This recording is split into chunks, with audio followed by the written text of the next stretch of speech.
안녕하세요. 영화 중에 마진콜이라고 하는 영화가 있습니다.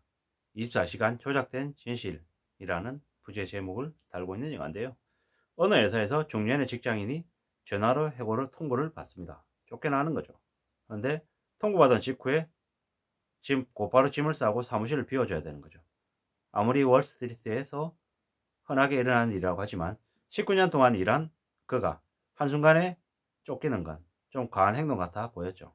조그마한 박스 하나에 짐을 싸서 나오던 그가 친한 후배 직원에게 USB 하나를 건네면서 영화는 시작이 됩니다. 그리고 그 후배 직원은 우연히 그 USB 안에 들어있는 그 직장인이 조사하던 자료를 보는 거죠. 알고 봤더니 그 회사에서 판매하던 금융상품의 폭락을 예견한 그런 보고서였던 거죠. 그 회사는 80%의 직원을 내보내고 남은 20%의 직원을 데리고 사장이 회의를 합니다. 남아있는 사람들에게 더 좋은 자리, 더 영광이 생길 거라면서 살아남은 것들을 감사하면서 다들 힘내서 눈앞에 닥쳐있는 일을 해야 된다고 얘기하죠. 그 사장은 냉혈한처럼 보였죠. 오랫동안 같이 일한 동료가 하루아침에 내몰리는데도 별로 놀라워하지 않았죠. 아무렇지도 않게 일상적인 업무에 다시 몰입합니다. 아이러니한 건 정말 회사가 말도 안 되는 결정을 할 때 그 냉혈한처럼 보이던 그 사장은 그나마 조금 남아있는 약간의 인간미를 내보이기도 합니다. 그리고 그 USB 안에 있는 그 내용을 조사하는 그 젊은 직원, 그 직원과 또 뭐 팀장이라고 하는 이가 이제 나오는데 무수히 많은 돈을 벌었죠. 금융회사에서. 사람들에게 돈을 많이 벌게 해준다며 상품을 많이 팔아서 그 차익으로, 수수료로 되게 많은 돈을 벌어들인 거죠. 근데 그런 이들이 궁지에 내몰렸죠. 자기들이 망할 것 같은 거죠. 근데 자기들이 망하기 직전에 자신들이 팔았던 상품들을 또 누군가에게 또 팔아서 손실을 회피하려고 하죠. 이런 모습을 보면서 뭐 같냐면 여러 가지 모습들을 이제 생각하겠죠. 한순간에 19년 동안 일한 그 직장인이 한순간에 내몰리고 조그마한 박스 하나에 자기 물건 챙겨서 나가는 모습을 보면서 아, 직장이라고 하는 곳에 일하는 회사원이 어느 나라든 처하는 사항은 별반 다르지 않구나. 그리고 너무 그렇게 직장에 매여서 살아서는 안 되는 거구나. 직장이 언제든 개인을 저렇게 무자비하게 버릴 수도 있구나. 라는 생각도 좀 들었고. 또 하나는 그렇게 80%의 사람들이 잘려나가고 20%의 사람들이 어수선하지만 또 마음을 또 고쳐먹고 또 일하잖아요. 그런 걸 보면서 아, 뭐 정의로움 혹은 뭐 연대 이런 것들이 사실상 통하지 않는구나. 뭐 당장 내가 먹고 살아야 내가 살아남아야 가족들을 책임질 수 있기 때문에 지극히 평범하고 되게 좀 이기적으로 변할 수도 있구나라는 생각도 이제 든 거죠. 또한 회사가 나중에는 위험 수위에 이제 이르러니 직원들에게 나쁜 짓을 하죠. 24시간 안에 수위 조각이 될 수 있는 자신의 금융 상품들을 누군가한테 빨리 팔라는 거죠. 사돈이든 팔촌이든 친구든 누구든 더 많이 팔고 더 많이 빨리 끝내버리면 상당한 보너스를 받게 된다고 꼬드기는 거죠. 그런 죄의식 없이 그 직원들은 열심히 전화를 돌리죠. 금융 상품들을 파는 거죠. 이런 걸 보면서 아, 기업이라고 하는 것이 그들의 이익을 위해서는 범죄도 불사하겠다. 그럴 수 있구나라는 생각이 드는 거죠. 그러려면 내부에서 그러한 일들이 생기지 않게 하려면 그 조직의 내부에서 내부 고발자가 생겨야 되는데 참 그게 가능할까? 정말 쉽지 않을 텐데 그렇게 내부 고발을 하고 나면 그 사회에서 자기가 속해 있던 그 영역의 사회에서는 거의 내몰려야 될 텐데 정말 그럴 수 있는 사람이 몇이나 될까? 뭐 이런 고민들을 드는 거죠. 어쩌면 이게 한두 명의 내부 고발자에게 의지해야 되는 게 아니라 시스템으로 체계로 그러한 것들을 못하게끔 방지되어야 하는데 그런 제도나 체제가 과연 갖춰져 있나? 라고 생각해 보면 좀 암울해지는 거죠.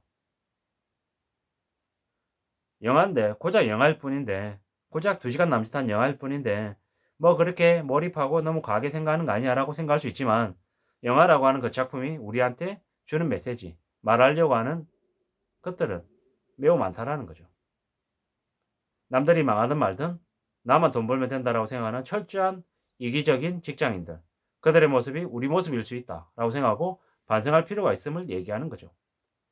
그 많은 사람들이 죽어나가고 쫓겨나도 하나도 눈물 하나 흘리지 않던 그 사장이라고 하는 이가 자기 가까이에 있는 개가 죽었을 때 슬피 웁니다.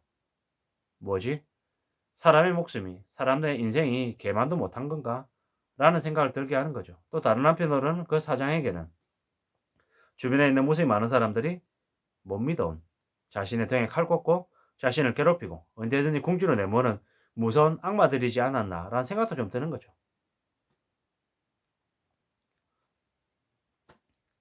어쩌면 이 영화에서 나온, 이 작품에서 나온 죄의식 없이 열심히 일해서 열심히 전화해서 그 금융상품을 팔아서 상당한 보너스를 받은 그들은 아마 앞으로도 고액 연봉을 받으면서 더 승승장구할 것 같은 거죠.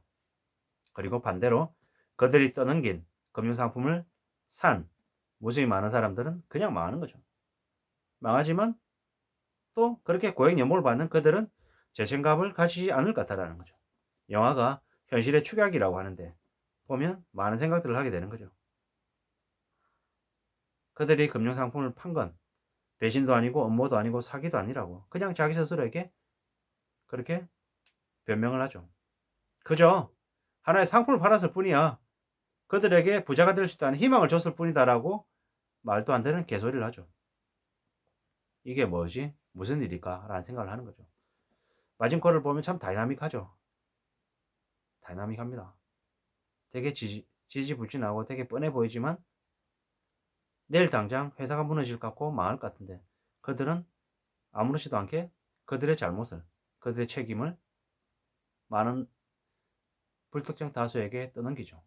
이걸 보면서 지금 현재 가계부채, 정부부채, 기업부채가 상상을 초월할 정도로 심각한데 그러한 것들을 국민들에게 떠넘기겠다라고 마음을 먹고 움직이는 관료들, 정치인들, 기업인들, 재벌가, 족벌가, 기득권들이 떠오릅니다. 이기적인 이들은 살아남고 성실하고 착실한 이들이 그 피해를 다 뒤집어 쓰는 것 같아 보여서 참 불편했습니다.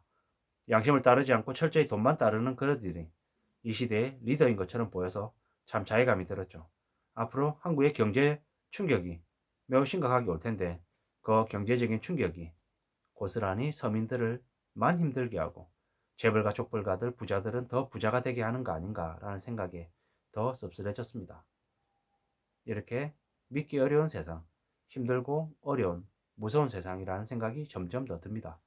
예전에는 그렇지 않았는데 시간이 지나면 지날수록 나이가 들면 들수록 겁이 더 많아졌습니다. 남이 하는 말을 지금도 귀가 얇아가지고 솔깃해가지고 콩 넘어가지만 조금 지나고 난 다음에 다시 보죠. 과연 저 사람이 하는 말이 맞을까? 나한테 뭘 원하는 걸까? 그가 얻는 건 뭘까? 왜 나에게 저러한 제안을 하는 걸까? 뭐 때문일까? 이런저런 여러 가지 생각들을 하는 거죠. 내가 저 사람에게 이용의 가치가 있는 걸까? 그 이용 가치가 없어지면 나는 어떻게 되는 걸까?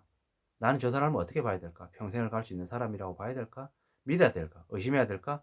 색안경을 끼고 봐야 될까? 이런저런 여러 가지 고민들을 많이 하게 되는 거죠. 뭔가를 하나 결정할 때도 마찬가지죠. 이 피 같은 돈을 써도 되는 걸까? 이 돈을 썼다가 나중에 무슨 일이 생기는 거 아닐까?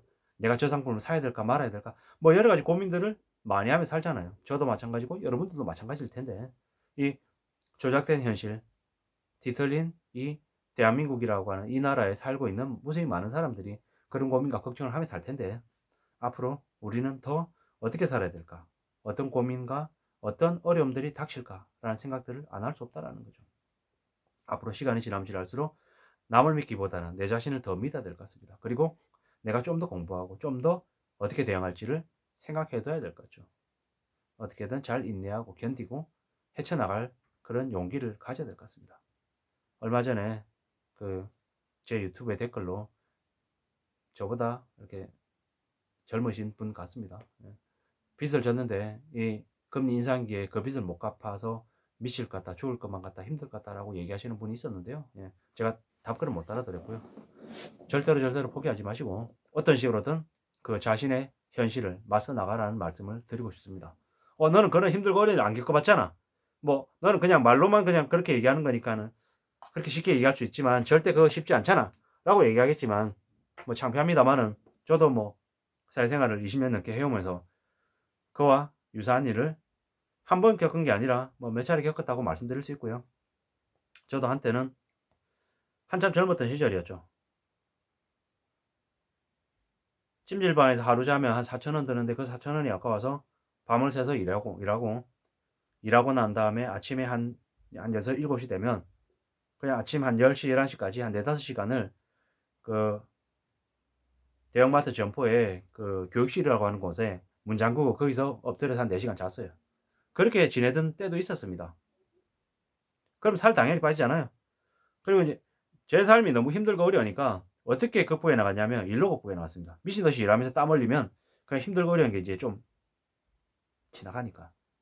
결국에는 미친 듯이 일해서 몰입해서 그 힘들고 어려운 충격적인 상황들을 지나온 게 아닌가라는 생각이 드는 거죠. 앞으로 힘들고 어려운 일은 닥칠 수밖에 없고 그걸 어떻게든 감내하고 책임지겠다라는 그런 마음으로 나아가기를 간절히 바라겠습니다. 고맙습니다.